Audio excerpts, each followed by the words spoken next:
Sorry ચાલો, હા, સમજાઈ ગઈ બધાને? અત્યાર સુધી સમજા થઈ ગયું? એટલે સમજાણું. વેદન છે, વેદનીય કર્મનું કામ છે તમને વેદન આપવું. અનુકૂળતાનું વેદન આપવું એને સુખ અને સાતા કહેવાય, અને પ્રતિકૂળતાનું વેદન આપવું એને દુઃખ અને અસાતા કહેવાય. તો એ વેદન જ્યારે પણ આવે તમને સુખ રૂપે આવે કે દુઃખ રૂપે આવે, સાતા રૂપે આવે કે અસાતા રૂપે આવે, અનુકૂળતા રૂપે આવે કે પ્રતિકૂળતા રૂપે આવે, ગમા રૂપે આવે કે અણગમા રૂપે આવે, પણ એ વેદનના સમયે એને અવેદન પણ નહીં બનવા દેવાનું, એને વેદના પણ નહીં બનવા દેવાની.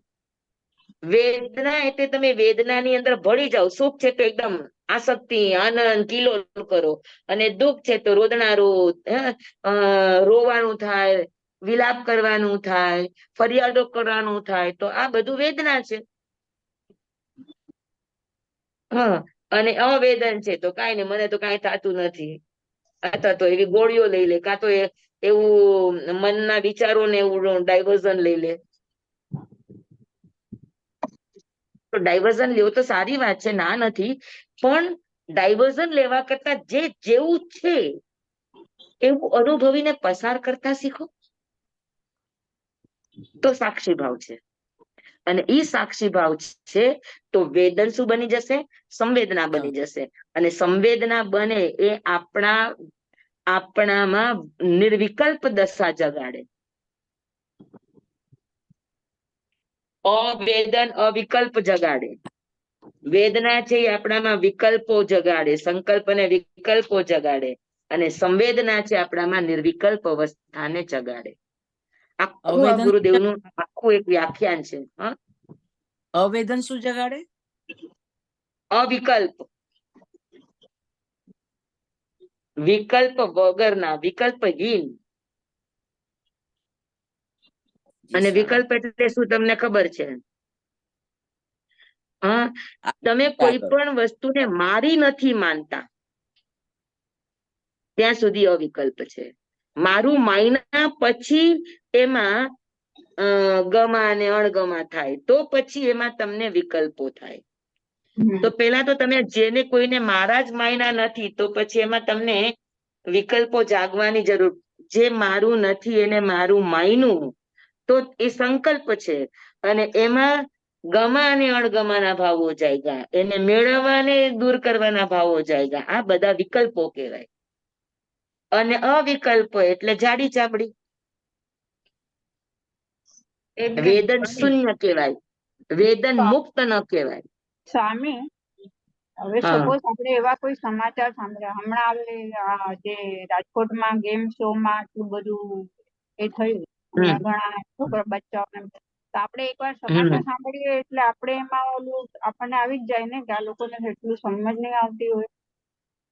આવી રીતે એ થાય, પણ એના વેદન આપણામાં કેટલી વેદના જગાડે એ કયો? અંદરમાં આપણને એનું દુઃખ કેટલું અંદર આપણને એના દુઃખની જેવું અનુભવાય. આપણે ખાલી ચર્ચા કરીને મૂકી દઈએ, પણ આપણને અંદરમાં એની કોઈ અસર ન હોય. સમજાણું? મેં તમને કહ્યું તું ને એક વખત કે ભગવાન મહાવીર સ્વામી ને 3 વર્ષના હતા ને એના વાસ્તામાં વિખોડિયા થઈ ગયા, અને એમાં લોહીના ટસ્યા આવ્યા. તો એને ઝાડવાની અને જમીનની વેદનાને પોતાના શરીર ઉપર અનુભવી. અને તો કોઈની પણ વેદના છે એની આપણને અસર નથી થતી, એનો જ અર્થ છે કે એને અવેદન કહેવાય. આપણામાં એટલી સેન્સિટિવિટી જાગવી જ જોઈએ કે કોઈના પણ દુઃખને જુઓ તો આપણામાં ઈ વેદન જાગવું જ જોઈએ. પછી તમે દુઃખરૂપ તમે એની હારે દુઃખીની સાથે દુઃખી થાવ એવું જરૂરી નથી, પણ તમને કોઈનું વેદન જણાશે તો તમે એના વેદનની દવા કે વેદનનો ઉપાય બતાવી શકશો ને. બરાબર. બહુ સૂક્ષ્મ ભેદ પણ સમજાય એવી સમજવી જ પડે. વેદન અને અવેદન અને અવેદન સમજાણું તમને. અવેદન એટલે સેન્સિટિવિટી વગરનું, એને અવેદન કહેવાય.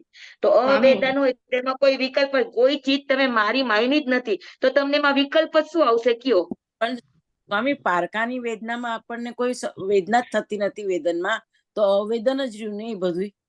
હા સ્વામી ઈ જ તો વાત છે, ઈ જ તો વાત છે. સ્વામી કોઈ વાર કોઈ હા વ્યક્તિ એવું હોય કે જે આપણને આપણે એનાથી દૂર જ રહેતા હોય છતાં એ આપણામાં ઇન્વોલ્વ થાય અને આપણને વારે વારે હર્ટ કરીને જતા રહે અને આપણે એનાથી દૂર રહેવાની કોશિશ કરી તો એ શું કહેવાય? એને વેદના કહેવાય. એટલે રહેવાય ને, આઘું રહેવાય, બરોબર છે ને? વેદના કહેવાય, એને સંવેદના નો કહેવાય. ઓકે. હા તો પછી વારે વારે હર્ટ કરે તો એ બેટર છે કે આપણે એનાથી દૂર વારે રહીએ. વારે હર્ટ કરે તો સારું ને, વારે વારે આપણા કર્મની નિર્જરા છે એટલા અવસર વધારે છે. અચ્છા. હા હાલો, આખા શરીરે સીળસ નીકળે તો ખંજોળ આવે ને આખા શરીરે, તો હા. ગુરુદેવ જેમ કે આને કહેવાય કે શું કહેવાય? અંગે અંગે દીવા પ્રગટા, કે આપણું જીવત્વ જાગ્યું. જાણવું, આપણને જણાય છે કે અહીંયા વેદન છે, તો એ હા. જણાય છે એટલે જાણવું એ જીવનો સ્વભાવ છે, તો ત્યાં તમારું જીવત્વ જાગ્યું. અને ફરી પાછું તમે વેદનામાં જાઓ તો વળી પાછા તમે વેદનીય કર્મમાં વયા ગયા, પૂતગલમાં વયા ગયા, વેદનને આધીન થઈ ગયા. પણ સ્વામી પણ આ જે સ્વામી આપણા વિચારો બદલાવી નાખે, એમ થાય કે આખો દિવસ એ જ વિચારો આવે, એના કરતા એનાથી દૂર રહે તો સારું એમ. હા એટલે હું શું કઉ છું કે prevention is better than cure. તમે ખરાબ વિચારો કરો છો એની કરતા વિચારને બદલી નાખો, ઇટ્સ ગુડ, પણ એ સાધના નથી. પણ હા સ્વામી ઈ- તમારો સંબંધ છે એટલે તમને વેદના થાય છે, પણ જ્યાં સંબંધ નથી ત્યાં તો અવેદન જ થાય ને સ્વામી. તો નહીં કેવી રીતે? થવું જોઈએ વેદન, તો અરે પછી મૈત્રીનો અર્થ શું? તો થાય થાય. મૈત્રીનો અર્થ શું? હા આત્મવત સર્વભૂતેષુ નો અર્થ શું? અચ્છા. તમને બધાના આત્મા સાથે તમારા આત્મા જેવી અનુભૂતિ થવી જોઈએ, એવી તમને અંદરથી સંવેદના જાગવી જોઈએ. જાગે છે? હવે હવે સમજાણું સ્વામી. તો મિટ્ટી મેં સ્વામી સર્વ ભૂએ શું બોલો છો? આત્મવત સર્વ ભૂતે શું બોલો છો? અપ્પાસો પરમ અપ્પા બોલો છો, તો આ બધાનો અર્થ શું કરવાનો પછી? જી સ્વામી.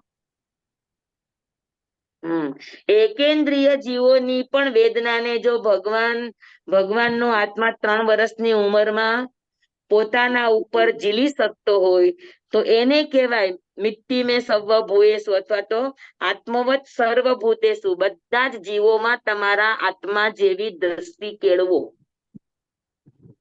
પણ સ્વામી રોજ રોજ જોઈને પણ હવે સમજો અહીંયા હવે ઘાસ કાપવા વાળા આવે છે, દર અઠવાડિયે આવે ઘાસ કાપે, આપણે જોઈએ, એમાં પછી હવે કઈ આપણને વેદન સંવેદન એવું કઈ થતું નથી ને, કેમ કે હવે હા એમાં થતું નથી એટલે જ એને આપણે અવેદન કહીએ.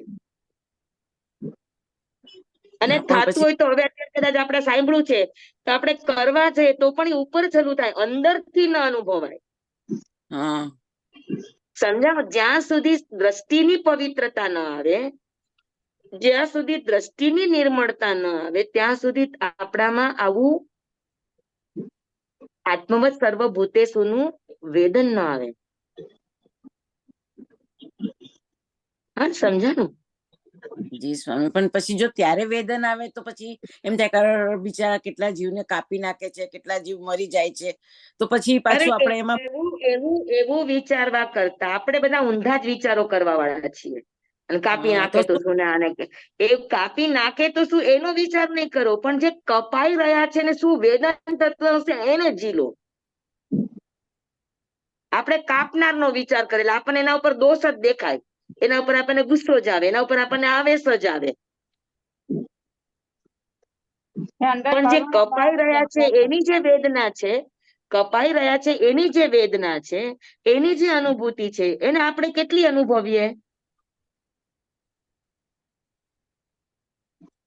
ક્યારેક વિચાર આવે કે આપણે પણ આ વનસ્પતિ કાયમાં હતા ત્યારે આવું બધું થયું તો આપણને કેટલું દુઃખ થયું હશે. વિચારો અને આવે, ખાલી વિચારો આવે, બાકી આપણને એટલું અંદરની અરે સેન્સિટિવિટી આપણી છે જ નહીં એટલી. હા, અને કાં તો એમ થાય કે એને જલ્દી જીવ આગળ વધે અને શાસન રસીતા એને મોક્ષ પદ પ્રાપ્ત કરે. આ બધું આપણું બોલેલું, ગાયેલું, ચાવેલું, રટેલું આ બધું છે, એની ના નથી પાડતી હું. આ બધું જ આપણું શાબ્દિક સ્તરે છે. જી સ્વામી. અનુભૂતિના સ્તર ઉપર આવું આવે ને તો અપૂર્વકરણ થયા વગર ન રહે.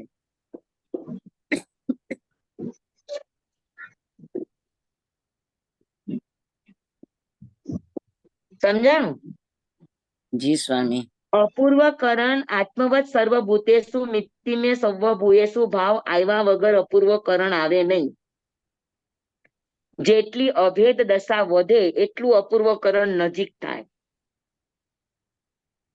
અને એટલું નહીં આવતા અપૂર્વકરણ સ્વામી. થયા પછી, સમ્યક દર્શન થયા પછી સંવેદનાનો રસ્તો ખુલ્લો થાય. અત્યારે તો આપણે સંવેદના પણ કરવા જઈએ તો આપણી શાબ્દિક સ્તર ઉપર આવે, અનુભૂતિના સ્તર ઉપર ના આવે. જી સ્વામી. પણ જેમ નાના છોકરાઓ ઘર ઘર રમતા ઘર ચલાવતા શીખી જાય, એમ આપણે સંવેદના, ધ્યાન સાધના, સંવેદના શીખતા શીખતા આ અધ્યાત્મનું ઘર ઘર રમવાનું છે. એમ અભ્યાસ કરતા કરતા કરતા કરતા આપણું અંદરનું સબકોન્શિયસ એકદમ ભદ્રિક થાય, એકદમ કોમળ થાય, સેન્સિટિવિટી વધે. સાધક જેટલા હોય ને, સાધક દશા જેટલી વધે એટલી સેન્સિટિવિટી તીવ્ર તીવ્ર બનતી જાય. અને જેટલી સેન્સિટિવિટી ઓછી એટલી આધ્યાત્મિકતા ઓછી.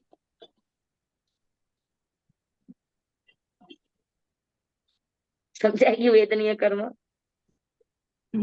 Thank you. પણ છે ને કે ભાવ કયા લઈ આવવા એ ન સમજાણું. આનો મતલબ સમજાઈ ગયો, પણ હવે કોઈ પણ ક્રિયા કરતી વખતે કયો ભાવ લાવવો જોઈએ કે શું સુખમાં થવું. આસક્ત નહીં બનવાનું ને દુઃખમાં રોવાનું નહીં, આટલું શીખી જાવ બસ.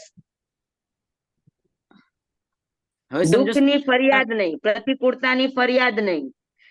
સહન કરતા શીખો, સહન કરતા શીખો, ધીરજ રાખો, પેશન્સ ને નહીં ગુમાવો. ના, આ જાડી ચામડીનું જે તમે કીધું ને, હવે જેમ કે સામેવાળી વ્યક્તિ હવે આપણા બાજુવાળા છે, ખૂબ બીમાર છે, તો આપણને એવો કયો ભાવ આવવો જોઈએ કે ભાઈ એ આટલા બીમાર છે તો એને એના પ્રત્યે આપણને અનુકંપા આવવી જોઈએ. એનું દર્દ આપણે અંદરથી અનુભવવાની કોશિશ કરવી જોઈએ. હે, એને શું થતું હશે, કેમ થતું હશે. આપણે બધું કોરું કોરું કરીએ છીએ એટલે આપણને આ નથી આવતું. થોડુંક ભીનું ભીનું કરતા શીખો તો આવડી જશે. જી સ્વામી, હવે થોડુંક સમજાણું. અને અનુકંપાના ભાવ લઈ આવવાના વધારે. દયા એ ખાલી શાબ્દિક સ્તરે નહીં લાવવાનું, મારું કહેવાનું એ છે. હા, અંતરમાં. હા, આપણને એનું દુઃખ આપણું દુઃખ લાગવું જોઈએ. એ જેટલું દુઃખ ને દૂર કરવા મહેનત કરે છે એની કરતા વધારે મહેનત આપણે કરતા હોઈએ કે જલ્દી આ સ્થિતિમાંથી બહાર આવે. સમજાણું? જી સ્વામી. સ્વામીજી, થેન્ક યુ. Thank you. બહુ જ સરસ. તો વેદનીય કર્મ તમને અવેદન, વેદના અને સંવેદના સમજાઈ ગયું ને? જી સ્વામી. ખબર ન પડવી એ અવેદન છે. ખબર પડ્યા પછી સુખ દુઃખ થવું આ વેદના છે. અને સુખ દુઃખ થી ઉપર ઉઠી જવું એને કહેવાય સંવેદના. આપણને દુઃખ આવે તો સહન કરતા શીખવાનું, એનો તરત ઉપાય નહીં કરવાનો. અને એમાંય પેન કિલર ની દવા લેવી એટલે અવેદન ટોટલ.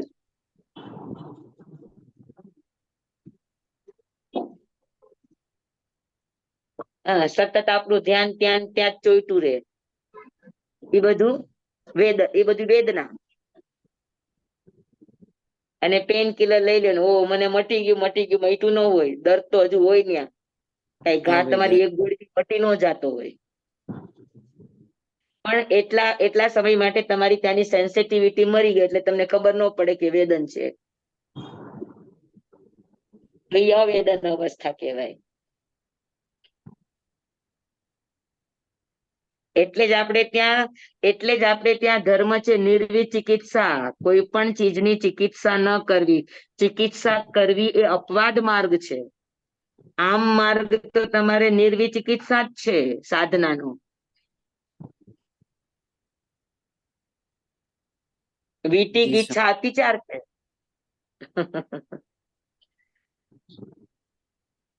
સમજાયું?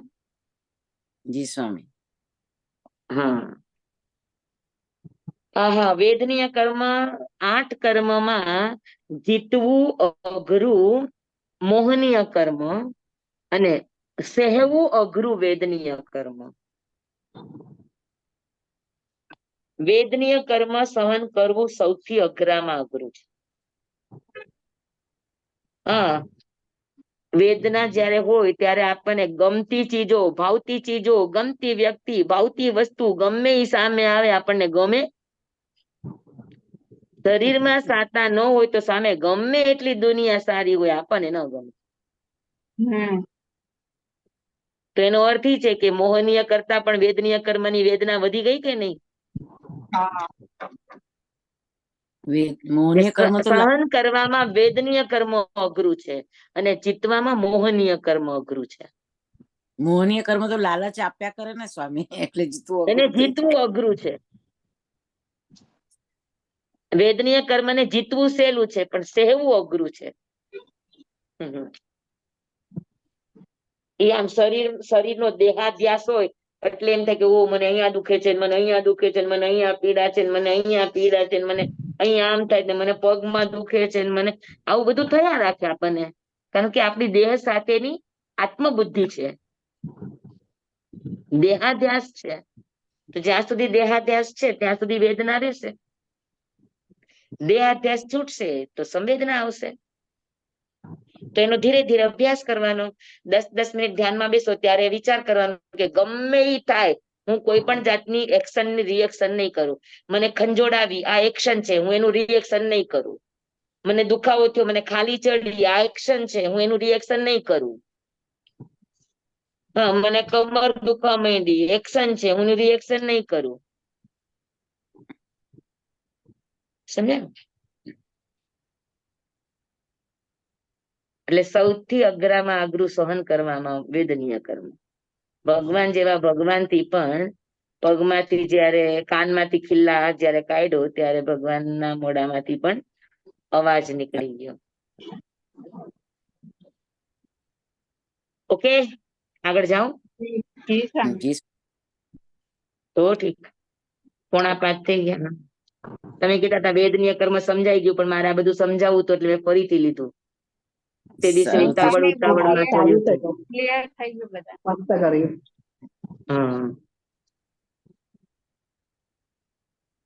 ગુરુદેવનું તો એટલું સરસ પ્રવચન છે, આખું પ્રવચન આના ઉપર જ છે. અવેદન, વેદના અને સંવેદના. અવેદન એટલે વેદન માંથી અવેદન, વેદના અને સંવેદના એ છે આખું. અને પછી એના ઉપરથી અવિકલ્પ, સવિકલ્પ એટલે અવિકલ્પ, સંકલ્પ, વિકલ્પ અને નિર્વિકલ્પ. બહુ સરસ વાત, બહુ સરસ વાત. અવિકલ્પ અને નિર્વિકલ્પમાં કેટલી પાતળી ભેદરેખા છે. પણ અવિકલ્પ એટલે તમે જે ચીજને મારી માનતા જ નથી તો તમને એના માટે શું વિચાર આવશે? કોઈ વિચાર આવશે સારો કે ખરાબ? હવે દુનિયામાં દૂર દૂર કઈ પણ થતું હોય જેની સાથે આપણને કઈ લેવા દેવા નથી તો ત્યાં આપણી સેન્સિટિવિટી નથી તો એની માટે આપણને શું વિકલ્પ આવશે? હેલો, અંદરથી કોઈ અવાજ આવે છે, મને એમ કે તમે મને કઈક બોલી રહ્યા છો, પૂછી રહ્યા છો. ના, કોનો ખબર નથી કોનો અવાજ છે. હા, સમજાણું. અવેદન અવિકલ્પ નો અર્થ છે કે જે ચીજ તમે તમારી નથી માનતા એની માટે એનું સારું થાય ખરાબ થાય તો તમને કોઈ વિચાર આવે ખરો? ના. એને અવિકલ્પ અવસ્થા કહેવાય. એટલે આવાજ ન રહ્યો તમને ત્યાં જરાય. હા, જ્યાં તમને તમારા કોઈની સાથે મારાપણું નથી તો એની માટે તમને કોઈ જ બગડે સુધરે ગમે થાય તમને કોઈ વિચાર નહીં આવે. તો કોઈ વિચાર ન આવવા આ નિર્વિકલ્પ નથી, આ અવિકલ્પ છે. સમજાણું? પછી મારું નથી અને મારું માનવું આ સંકલ્પ છે. પછી મારું માન્યા પછી આ સારું ને આ ખરાબ ને આ ગમતું ને આ અણગમતું ને આ આમ હોવું જોઈએ ને આ આમ ન હોવું જોઈએ, એ જે કરીએ એ બધા વિકલ્પો કહેવાય. અને સામે છે મારું માનીએ પણ છીએ, ત્યાં બધું છે પણ છતાં સાક્ષી બનીને રહેવું એ નિર્વિકલ્પ. એ નિર્વિકલ્પ છે. જી સ્વામી. તો કેટલી સરસ સાધનાની વાતો છે, કયો જોઈ. અને સહેલું છે ને આ બધું કરવું.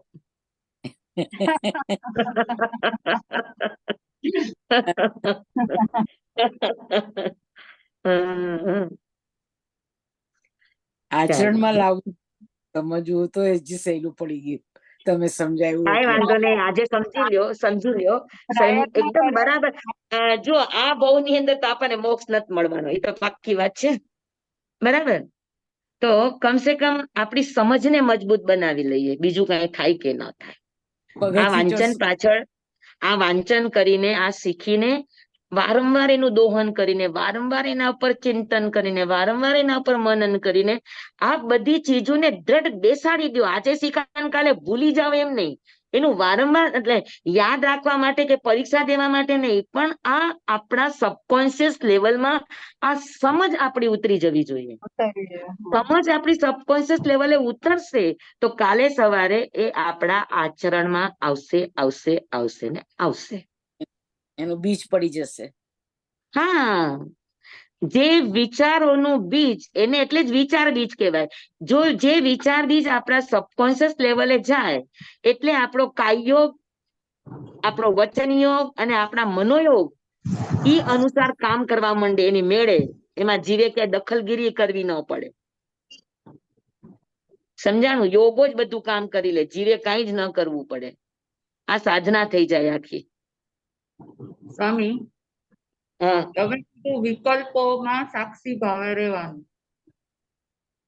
વિકલ્પમાં સાક્ષી ભાવે નહીં. વિકલ્પ તો છોડવાના જ છે, એમાં સાક્ષી નથી બનવાનું. જે પણ વિચાર આવે, હા હવે સમજી લો કે આ શરીર છે એને મેં મારું માન્યું, મારો પરિવાર છે એને મેં મારા માન્યા, મારા સ્વજનો છે એને મેં મારા માન્યા. તો જ્યારે જ્યારે એની કોઈ પણ નબળી સબળી પરિસ્થિતિઓ સામે આવે તો ઘાંઘા નહીં થવાનું, હા, ઉતાવળા નહીં થવાનું, આવેશમાં નહીં આવી જવાનું, સમજણથી કામ લેતા શીખવાનું, પેશન્સ રાખતા શીખવાનું, તેલ જુઓ તેલની ધાર જુઓ આ કહેવતોને લગાડતા શીખવાનું. હે ને? સમજાણું? હા, એટલે મારા નથી એને મારા માયના આ સંકલ્પ છે. તો સંકલ્પમાંથી નિર્વિકલ્પમાં જવાનું, સંકલ્પમાંથી વિકલ્પમાં નહીં જવાનું. અને તમે કોઈને મારા માયના જ નથી તો ત્યાં તમને આવા કોઈ વિચાર જ નહીં આવે, તો એ અવિકલ્પ અવસ્થા છે. સમજાણું? તો સૌથી પહેલા તો તમારે જગતને તમારું પોતાનું માનવાનું છે અને પછી એમાંથી સાધનાના રસ્તે નિર્વિકલ્પ અવસ્થામાં જવાનું છે. તમે કોઈને મારા નહીં માનો તો તમારા હૃદયમાં વિનાશ નહીં આવે, અંદરથી હૃદય સૂકું થઈ જશે. કોઈને ઉપદેશ નહીં આપવાનો કે રાગ નહીં કરો, એને કહેવાનું કે રાગ ભરપૂર કરો, એકને કરતા તો 10 ને કરો, પણ દ્વેષ નહીં કરો. બસ આ એક કામ કરો. રાગમાંથી જેટલા પણ દ્વેષના શબ્દો છે, જેટલા પણ દ્વેષના પરિણામો છે, જેટલી પણ દ્વેષની પર્યાયો છે એ બધાને અટકાવી દો. બસ આ એક કામ કરો તો મૈત્રી ભાવ આવશે. અને મૈત્રી ભાવ આવે એટલે એની સાથે મારા પણ અભેદ ભાવ આવે. અને અભેદ ભાવ આવ્યા પછી આસક્તિમાં ન જતા સાક્ષી બની રહીએ. ઉપાય બધા જ કરીએ પણ બેલેન્સ સાચવીને, બેલેન્સ ને ગુમાવીને નહીં. તો આ બધી નિર્વિકલ્પ અવસ્થાઓ. Okay, thank you. સમજાણું? જી સ્વામી.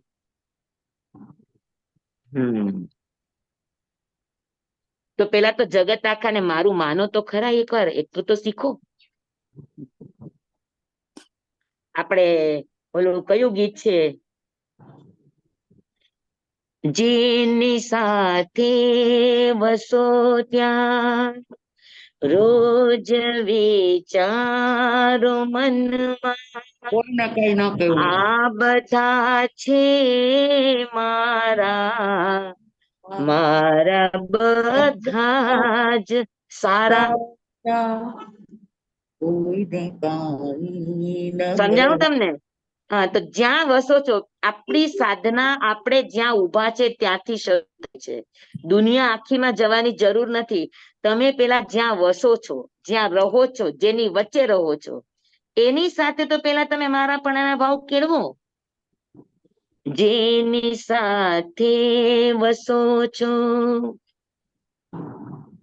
રોજ વિચારો મનમાં, આ બધા છે મારા, મારા બધા જ સારા. હવે મારા માયના ને પછી મારા બધા જ સારા, આ વિચાર કરો. પછી તો કે પ્રેમ પીરસતા રહીને સહુનું જતું જ કરવું. પ્રેમ પીરસો અને જે કઈ પણ નબળું છે એને જતું કરતા શીખો. બસ. ઓહો, આટલું કરો તો સમ્યક દર્શન દોડતું દોડતું આવે. તમે રસ્તા બધા બહુ સહેલા સહેલા બતાવો છો સ્વામી. અરે કરો તો ખરા. સમ્યક દર્શન દોડતું દોડતું બધાના ઘરે ના આવીને બેલ નો વગાડે તો કેજો સુધાબાઈ ને. આચરણ અઘરું છે.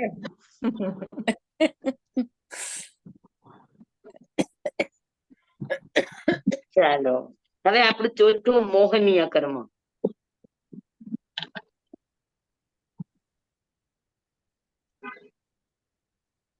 મોહનીય કર્મ. મોહ એટલે ભ્રમ.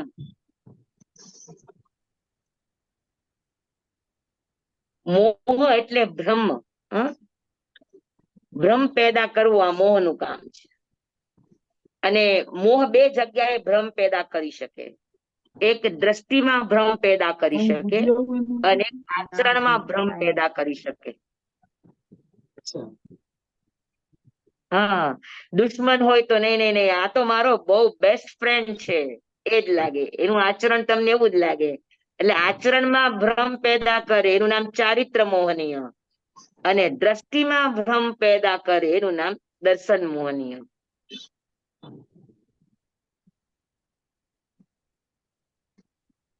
સમજાણું બધાને? તો મદિરા પાન સમાન છે એનો અર્થ શું છે કે મદિરા જ્યારે કોઈ પણ માણસ પીએ ત્યારે એનો વિવેક સુવાઈ જાય, વિવેક ખોવાઈ જાય. હા, હે જ્ઞેય ઉપાધેય એવું એને ખબર ન પડે. ઈ નશામાં બેનને, દીકરીને, પત્નીને બધાની સાથે ગમે તેવા ગેરવ્યવહારો કરે. ભાન ભૂલી જાય, સંબંધો ભૂલાઈ જાય, બધામાં ભ્રમ પેદા થઈ જાય. અને આવી દશાઓ તમે ઘણી વાર જોતા હો. તમે કોઈ પિક્ચર જોતા હો તો એમાં પણ જોતા હો, બાહ્ય જગતમાં પણ આવી બધી ચીજો આપણને જણાતી હોય. અને છાપાઓમાં પણ આવા બધા ન્યૂઝો આવતા હોય કે નશામાં ને નશામાં ભાન ભૂલો ને કોની સાથે કેવા વ્યવહારો કરી બેઠો. હા ને, તો મદિરા પાન નો અર્થ જ એ છે કે મદિરા પીનારમાં વિવેક ખોવાઈ જાય. એવી જ રીતે મોહનીય કર્મ છે એ વ્યક્તિની દ્રષ્ટિમાં અને વ્યક્તિના આચરણમાં વિવેકને ખોવાવી દે, વિવેક જાગવા ન દે, સત્ય જાગવા ન દે, નિર્મળતા જાગવા ન દે, દ્રષ્ટિમાં દોષ પેદા કરે, દ્રષ્ટિમાં ભ્રમ પેદા કરે, દ્રષ્ટિને નિર્મળ ન રહેવા દે. આ દર્શન મોહનીય. અને આચરણને નિર્મળ ન રહેવા દે, આચરણમાં ભ્રમ પેદા કરે, એ ચારિત્ર મોહનીય.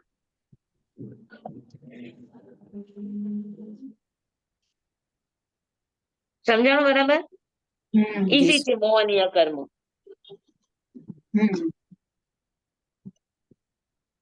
હા, તો દ્રષ્ટિનો મોહ છોડવો હોય, દર્શન મોહને જીતવું હોય તો એક મૈત્રી ભાવ છે અને બધામાં સારું જોતા શીખી જાઓ, વાત પૂરી.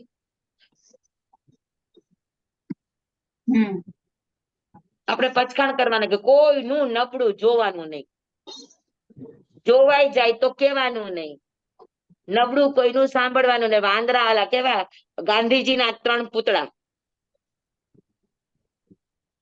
અને મહાવીરના 4 પૂતળા. કોઈનું ખરાબ સાંભળવું નહીં, કોઈનું ખરાબ જોવું નહીં, કોઈનું ખરાબ બોલવું નહીં અને કોઈનું ખરાબ વિચારવું નહીં. મહાવીરના 4 પૂતળા, ગાંધીજીના 3 પૂતળા. સમજાઈ ગયું? તો હવે કોઈની માટે નબળું ને ખરાબ નથી વિચારતા, નથી જોતા, નથી સાંભળતા, નથી બોલતા, તો પછી બાકી શું રહેશે? તો કે બસ બાકી કઈ નહીં રે, દર્શન મોહનીય કર્મ જીતાઈ જશે. અને દર્શન મોહનીય કર્મ જીતાઈ ગયું એટલે સમ્યક દર્શનના દીવડા.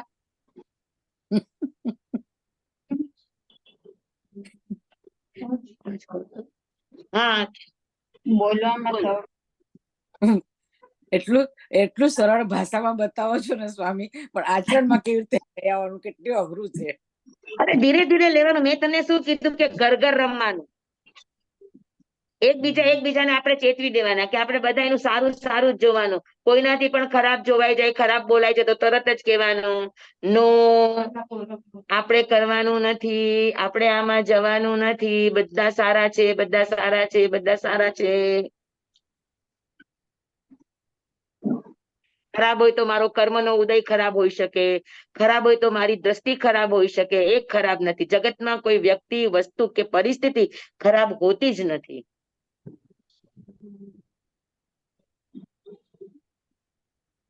બરાબર છે? હા, ગજકુમાર ઉપર સોમિલ બ્રાહ્મણે અંગારા મૂક્યા. હવે આ સારું કર્યું કે ખરાબ કર્યું?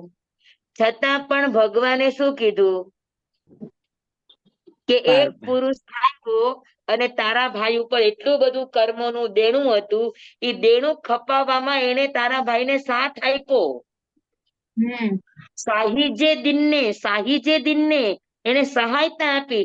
જેમ તે ઓલા બ્રાહ્મણ, જેમ તે ઓલા વૃદ્ધ પુરુષને ઈંટ ઉપાડવામાં સહાયતા આપી, એમ તારા ભાઈને કર્મનો ઢગલો ઉપાડવામાં એને સહાયતા આપી.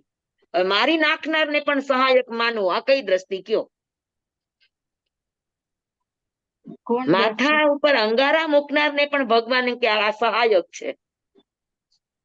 તસવડી દ્રષ્ટિ થઈ કે ન થઈ?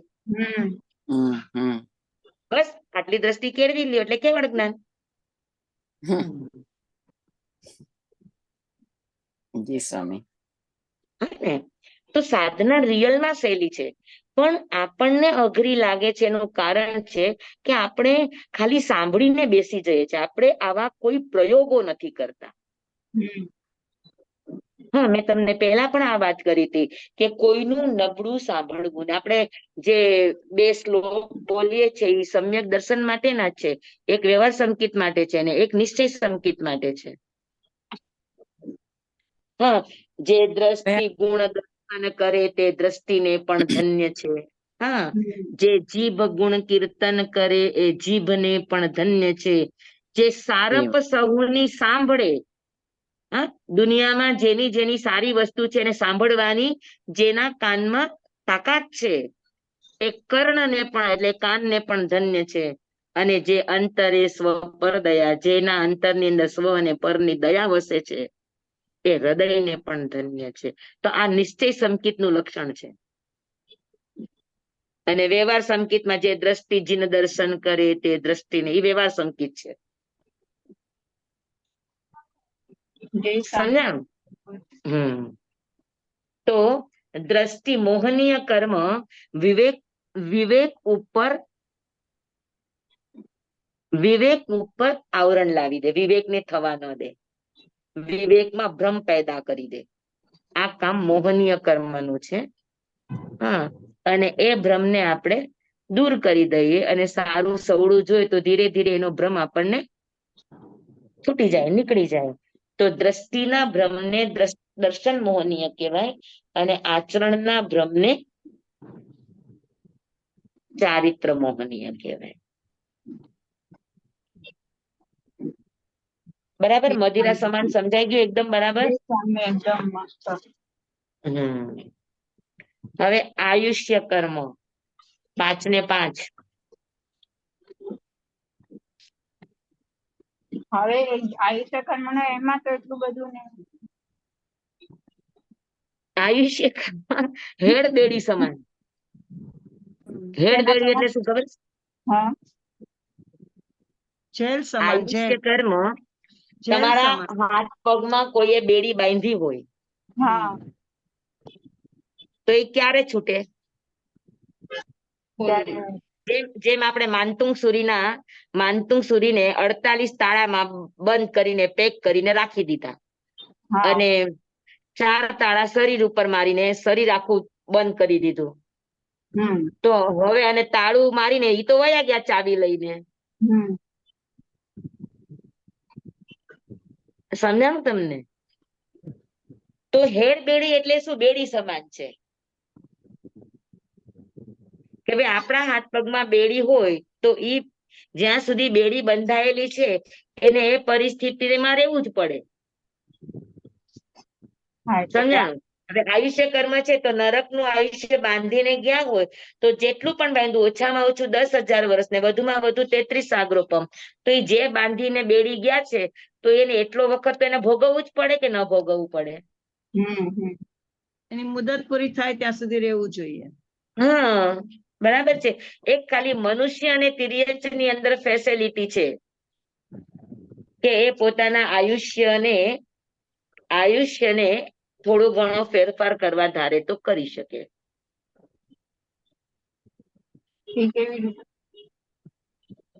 સંથારો કરે, હા, સાધના કરે, તપસ્યા કરે. તો આયુષ્ય કર્મ સમજાઈ ગયું કે એટલો સમય બેડી જેમ એટલો સમય માટે વ્યક્તિને સ્થાન માટે જકડીને રાખે, એવી રીતે આયુષ્ય કર્મનું કામ છે કે જે પણ ગતિનું હોય એ ગતિમાં એને અમુક મુદ્દત સુધી, જે જીવ પોતે બાંધીને ગયો છે એ મુદ્દત સુધી એને ત્યાંથી છૂટવા ન દે. ત્યાં ને ત્યાં જકડાઈને ત્યાં જે પણ પરિસ્થિતિ છે એ પરિસ્થિતિની વચ્ચે એને રહેવું પડે. સ્વામી, એક પૂછું, આપણે એમ કે આયુષ્ય તૂટ્યું, પણ એમ કે છે ને આયુષ્ય એકચ્યુઅલી તૂટે નહીં, પણ જે સિંદરી હોય, સુતળી હોય, એને ગોળ ચકરડું તમે ગોળ વાળી અને તમે પેટાવો તો જલ્દી સળગી જશે, અને એને આખી લાંબી કરો તો એને સળગતા વાર લાગે, પણ એ સિંદરી તો પૂરેપૂરી સળગી જ છે. એટલે આયુષ તૂટ્યું કહેવાય કે આયુષનું શું કહેવાય? જે સંતારો કર્યો કે સુસાઇડ કર્યું, તો એને શું સમજવાનું?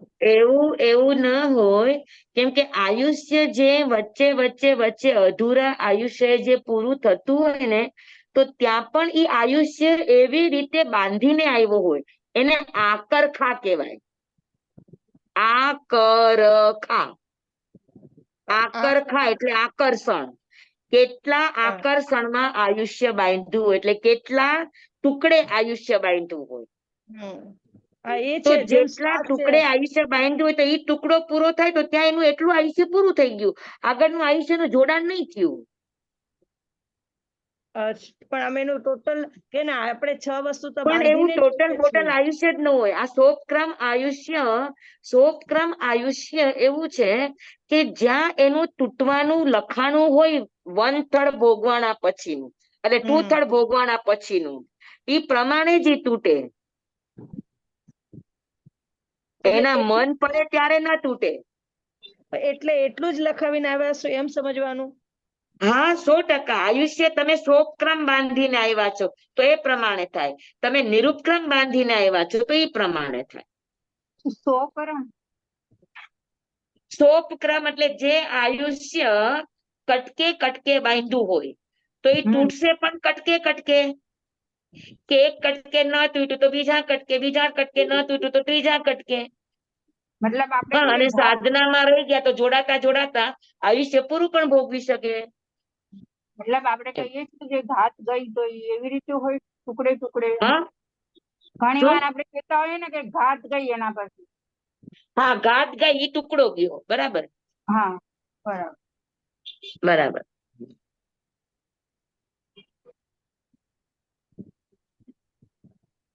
સમજાણ બરાબર? હમ હમ.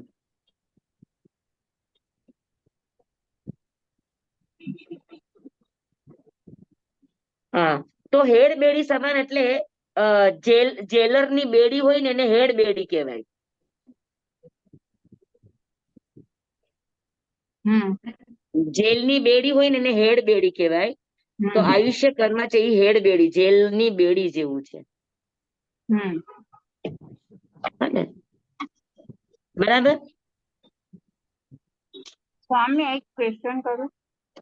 હા બોલો. જે તીર્થંકર જે થાય ને તો એનું હવે સપોઝ કે મરીચી તીર્થંકર થવાના છે તો ત્યારે મરીચીના ભાવમાં જ ખ્યાલ આવી ગયો. હા, તો પણ તીર્થંકર નામ કર્મ તો ત્રીજા ભાવે જ બંધાય. ના ના, હા, એ તો એની આગળની પર્યાય કેવડી જાણી શકે એટલે એને બતાવ્યું. હા, બાકી બંધાય તો આગલા ત્રીજા ભાવમાં જ. એ તીર્થંકર થવાના હોય એ પહેલેથી નિશ્ચિંત હોય જ. કેવડીના કેવળ જ્ઞાનમાં નિશ્ચિત છે, કારણ કે કેવડી ત્રૈકાલિક પર્યાયને જાણે છે એટલે. હા મારા અને તમારા જેવાનો આ વિષય નથી. ઓહ, હા, ક્રમબદ્ધ પર્યાય જે છે એ નિશ્ચિત છે. એ કેવડીના કેવળ જ્ઞાનની અપેક્ષાએ, છદ્મસ્થની અપેક્ષાએ નહીં. હા, છદ્મસ્થ આ શબ્દનો પ્રયોગ કરી ન શકે. અચ્છા. હા, એને તો ખબર જ ના પડે ને કે હા, છદ્મસ્થ થાય તો એના હાથમાં પુરુષાર્થ રાખવાનો છે, એ સિવાય કાંઈ નહીં. હા, પુરુષાર્થ કરવા છતાં ન પડે, ન થાય આપણું ધાર્યું કે ન આપણું ચિંતવેલું થાય, તો સમજી લેવાનું કે ભવિતવ્યતા આવી છે. એટલે એ તીર્થંકરને બી ખબર ના હોય કે હું તીર્થંકર થવાનું.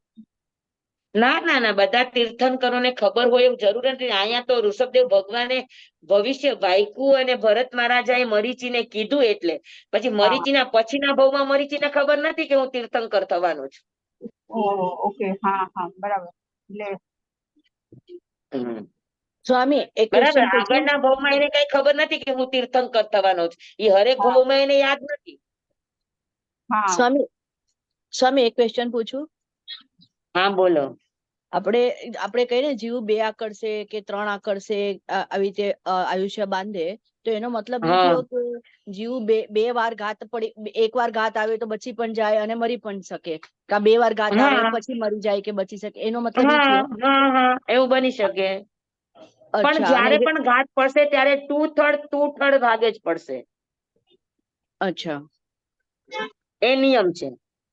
અને એ એવી એના રીતે પણ બની શકે, મન પડે ત્યારે ઘાત પડે એવું નહીં.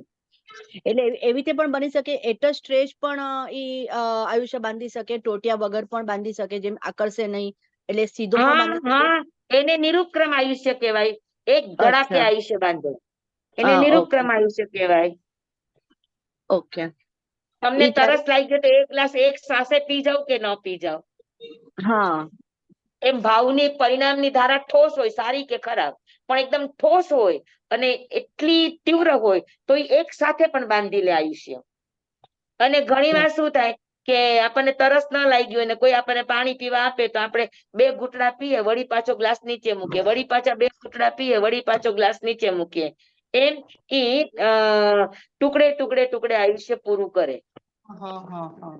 ओ, उसका नंबर आप अपना नंबर दे दो, तो उसका साथ बाद में मैं आपका नंबर देगी, वो आपके साथ बात करेगी।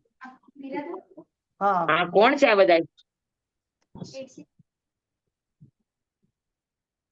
એટલે જયારે સ્વામી આયુષ્યનું આકર્ષે વાંચ્યું હતું ને ત્યારે સમજાણું નહોતું, અત્યારનું સમજાણું એ વસ્તુ.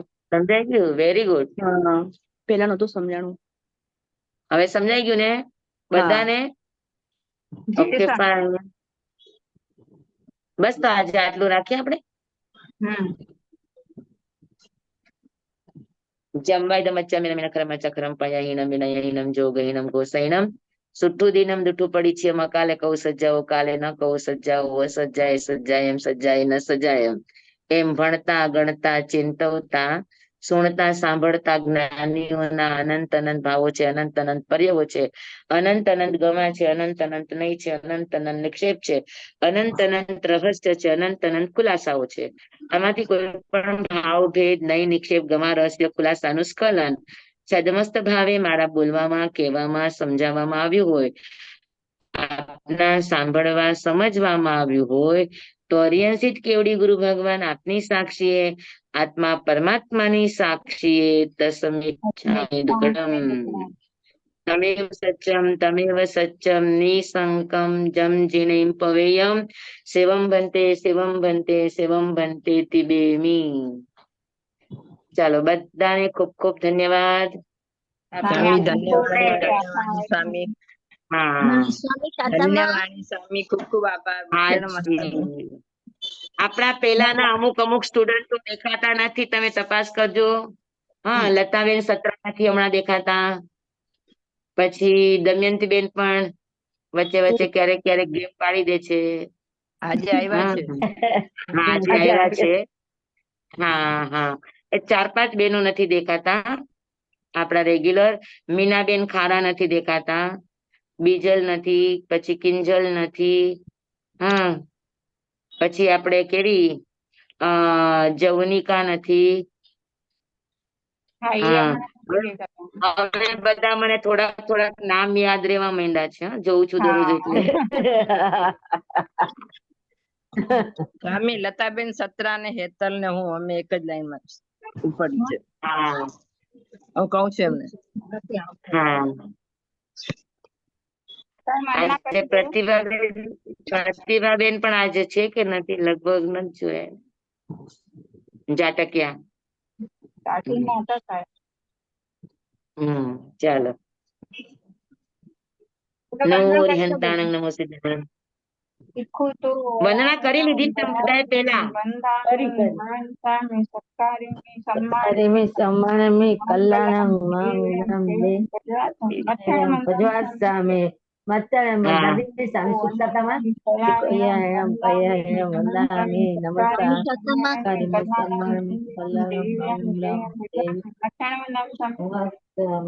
આજે તમે મને બીજી વાર વંદના કરો છો.